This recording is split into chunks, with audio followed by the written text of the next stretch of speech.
Olá, povo de Deus, quarta-feira da segunda semana da Quaresma, dia 3 de março de 2021.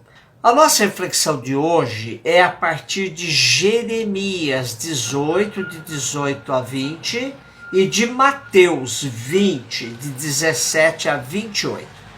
Sempre me apaixonei pelo livro do profeta Jeremias por seu estilo, por seu conteúdo.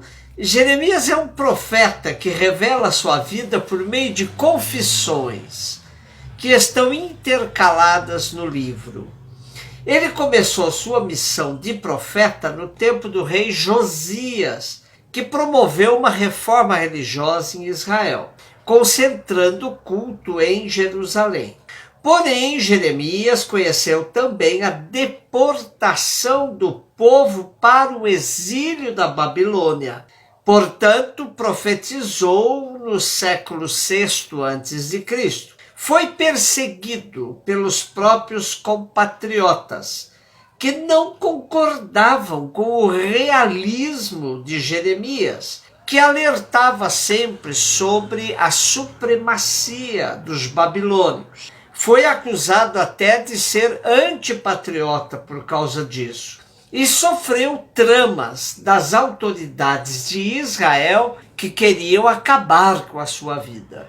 O nosso texto de hoje é uma parte de uma das suas confissões, que convido a todos que leiam até o versículo 23, não parem no meio, no 20, pois lendo completinho dá o sentido exato dessa confissão. Na primeira parte, que é a de hoje, Jeremias apresenta a Deus o que ele anda ouvindo a seu respeito. Vinde e tramemos uma conspiração contra Jeremias, porque não nos faltará a lei se faltar um sacerdote, nem o conselho se faltar um sábio, e nem a palavra divina por falta de um profeta. Vinde, vamos difamá-lo e não prestemos atenção às suas palavras. Jeremias diz a Deus o plano homicida que estão tramando para acabar com ele. Ele tem consciência de que sua vida corre perigo. Diante disso, o profeta apela para que Deus exerça vingança contra seus inimigos. Ele diz assim: Senhor, ouve-me, escuta o que dizem os meus adversários. É assim que se paga o bem com o mal? Abriram uma cova para me tirarem a vida. Lembra-te de que me apresentei diante de ti, a fim de interceder por eles e afastar deles a tua cólera. E os 3 versículos que continuam esta lamentação, confissão de Jeremias, revela que o profeta está pedindo a Deus que aplique a lei mais dura contra seus inimigos. Vejamos o que ele pede. Diz assim: Tu, Senhor, conheces os planos deles para me matar.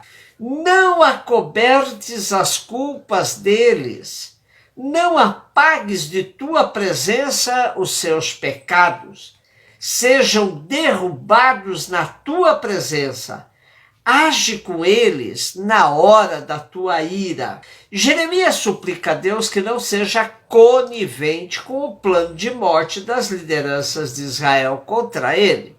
Parece que há uma contradição na confissão de Jeremias, pois, ao mesmo tempo que questiona, é assim que se paga o bem com o mal? Quando sofre as ameaças dos poderes de Israel, ele pede a Deus que aplique a lei mais dura contra eles. Interessante nos dedicarmos à leitura das diversas confissões de Jeremias espalhadas ao longo de seu livro. Pois, quando ele chega a pedir a Deus vingança, é fruto do seu desespero diante de tantas perseguições. Precisamos aprender com Jeremias a falar com Deus sobre nossa situação concreta, a fazer nossos desabafos com Deus, pois Ele é o nosso melhor conselheiro.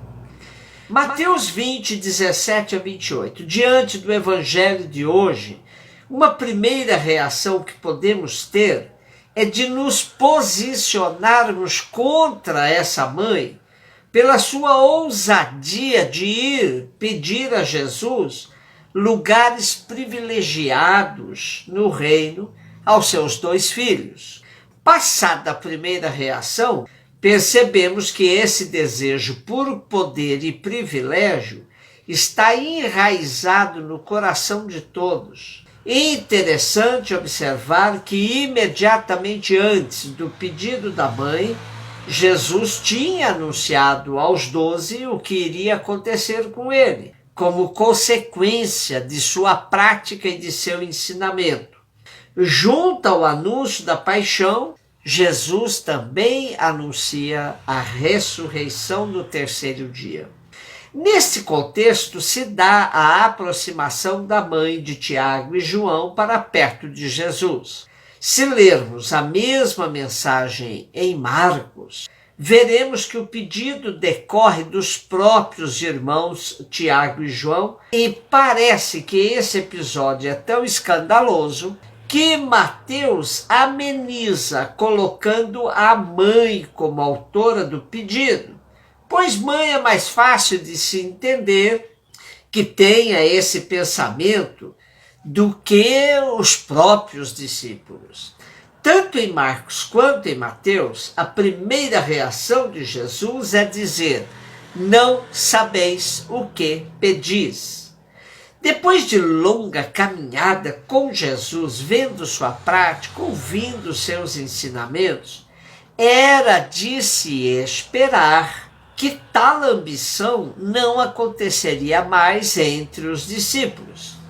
Aqui a mãe sai de cena e Jesus se dirige diretamente aos 2 e lhes pergunta: podeis beber o cálice que eu estou para beber? E eles responderam: podemos. Jesus replicou-lhes: na verdade bebereis o meu cálice, mas o sentar-se à minha direita ou à minha esquerda não me pertence a mim concedê-lo. É para quem meu Pai o tem reservado.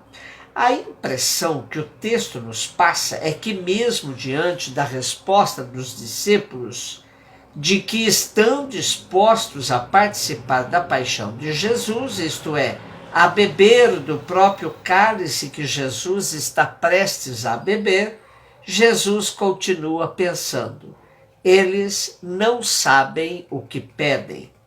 A reação dos outros discípulos é de indignação. Mas será que semelhante desejo não estava também no coração deles?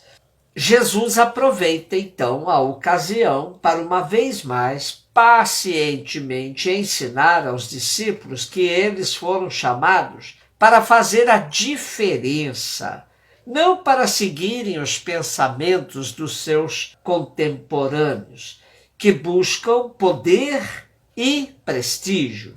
Jesus chamou-os e disse-lhes: sabeis que os chefes das nações as governam como seus senhores, e que os grandes exercem sobre elas o seu poder. Entre vós não deverá ser assim. Essa alerta de Jesus vale para todos nós e em todos os momentos da história, pois ou agimos de maneira diferenciada na sociedade, ou não temos nada a contribuir com a construção do reino. Aqui está um obstáculo concreto para a eficácia do processo de evangelização. Se não estamos dispostos a propor e a viver os ensinamentos do Evangelho nas relações humanas, fraternas, não de poder, ninguém acreditará em nossos discursos. Nada mais contrário à evangelização do que um líder religioso autoritário, ambicioso, buscador de poder e de prestígio. As palavras de Jesus precisam ressoar com força em nossos ouvidos. Entre vós não deverá ser assim. A ambição pelo poder não pode ocupar o coração de um discípulo de Jesus. Apenas o desejo de servir. E Jesus arremata o seu ensinamento mostrando aos discípulos o seu próprio exemplo de servidor e não de dominador, recomendando o caminho do serviço e não do poder, da humildade e não da exibição. Quem entre vós quiser fazer-se grande, seja o vosso servo. E quem no meio de vós quiser ser o primeiro, seja aquele que serve. Também o Filho do Homem não veio para ser servido, mas para servir e dar a sua vida para resgatar a multidão. Um beijo no seu coração.